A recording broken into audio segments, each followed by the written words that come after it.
नमस्कार दोस्तों, जय श्री राम। मेरे यूट्यूब चैनल में आपका स्वागत है। चलिए राम नाम लेके आज की वीडियो की शुरुआत करते हैं। सियावर रामचंद्र की जय, पवन सुत हनुमान की जय। अगर आपको मेरी वीडियो देखना पसंद है तो प्लीज़ चैनल को सब्सक्राइब कीजिएगा। मैं रोज़ एक रामचरितमानस का पेज पढ़ के सुनाती हूँ। अगर आपको रामचरितमानस सुनने में दिलचस्पी है तो मेरे साथ बने रहिएगा। तो आज के पाठ में हम देखेंगे नारद मुनि को फिर उन राक्षसों ने बताया, अपना चेहरा देखो। तो नारद मुनि ने चेहरा देखा तो उनको बहुत क्रोध आया और क्रोध में उन्होंने उन गणों को श्राप दे दिया, तुम राक्षस हो जाओ। और फिर किसी मुनि की मजाक उड़ाना, ऐसा वो कहते हैं।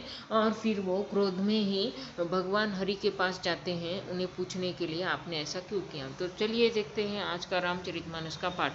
अस कही दोऊ भागे भय भारी, बदन दीख मुनि बारी निहारी। वेशु बिलो की क्रोध अति बाढ़ा, तिन्हि सराप दिन्ह अति गाढ़ा। ऐसा कहकर वे दोनों बहुत भयभीत होकर भागे। मुनि ने जल में झांक कर अपना मुंह देखा। अपना रूप देखकर उनका क्रोध बहुत बढ़ गया। उन्होंने शिवजी के उन गणों को अत्यंत कठोर श्राप दिया। होहु निशाचर जाई तुम कपटी पापी दोऊ, हसेहु हमहि सो लेहु फल बहुरी, हसेहु मुनि को। तुम दोनों कपटी और पापी जाकर राक्षस हो जाओ। तुमने हमारी हंसी की, उसका फल चखो। अब फिर किसी मुनि की हंसी करना। पुनि जल दीख रूप निज पावा, तदपि हृदय संतोषन आवा। फरकत अधर कोप मन माही, सपदी चले कमलापति पाही। मुनि ने फिर जल में देखा तो उन्हें अपना असली रूप प्राप्त हो गया। तब भी उन्हें संतोष नहीं हुआ। उनके ओठ फड़क रहे थे और मन में क्रोध भरा था। तुरंत ही वे भगवान कमलापति के पास चले।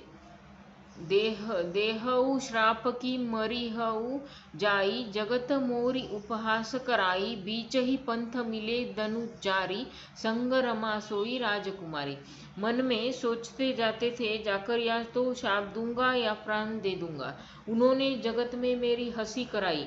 दैत्यों के शत्रु भगवान हरि उन्हें बीच रास्ते में ही मिल गए। साथ में लक्ष्मी जी और वही राजकुमारी थी।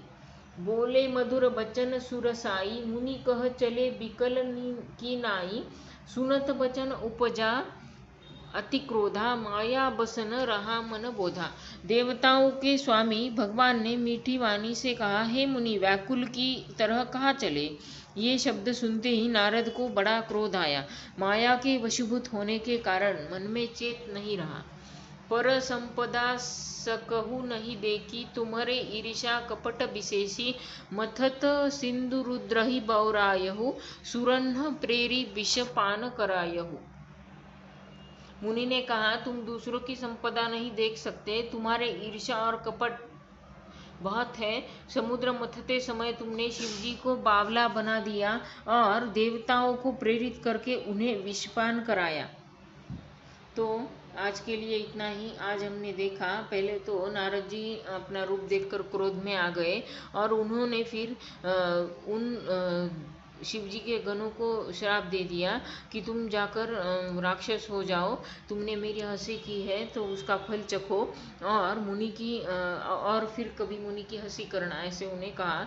तो फिर मुनि ने अपना रूप देखा, उनका असली रूप वापस दिखा उन्हें पानी में, जल में। तो फिर भी उन्हें उनका क्रोध शांत नहीं हुआ। तो वो श्री हरि को पूछने के लिए उनके पास गए और मन में सोच रहे थे, जाकर या तो शाप दे दूंगा या प्राण दे दूंगा। उन्होंने जगत में मेरी हंसी कराई है और दैत्य के शत्रु भगवान हरि उन्हें बीच में रास्ते में ही मिल गए, और साथ में लक्ष्मी जी और वो राजकुमारी भी थी। तो देवताओं के स्वामी भगवान ने मीठी वाणी से कहा, हे मुनि, व्याकुल की तरह कहाँ जा रहे हो। तो उनके शब्द सुनते ही नारद जी को बड़ा क्रोध आया। तो उन्होंने कहा, माया के वशीभूत होने के कारण उनके मन मन में चेत नहीं रहा और उन्होंने श्री हरि को कहा, तुम दूसरों की संपदा नहीं दे सकते, तुम्हारे में ईर्ष्या और कपट बहुत है। समुद्र मथते समय तुमने शिवजी को बावला बना दिया और देवताओं को प्रेरित करके उन्हें विषपान कराया। तो आज के लिए इतना ही, देखते हैं कल क्या होता है। आज के पाठ में हमने देखा अगर मन में ईर्ष्या और दूसरों के प्रति कपट हो तो इंसान की बुद्धि भ्रष्ट हो जाती है। तो किसी के भी प्रति ईर्ष्या और गलत बातें नहीं सोचना। ये सोचो कि हमारे पास क्या है ये देखो, दूसरों के प्रति जलने से कुछ नहीं होता। तो मिलते हैं कल की वीडियो में, आज के लिए इतना ही। चलिए राम नाम लेके आज की वीडियो यही समाप्त करते हैं। सियावर रामचंद्र की जय, पवन सुत हनुमान की जय। अगर आपको मेरी वीडियो पसंद है तो प्लीज़ चैनल को सब्सक्राइब करके जाइए। धन्यवाद, आपका दिन शुभ हो।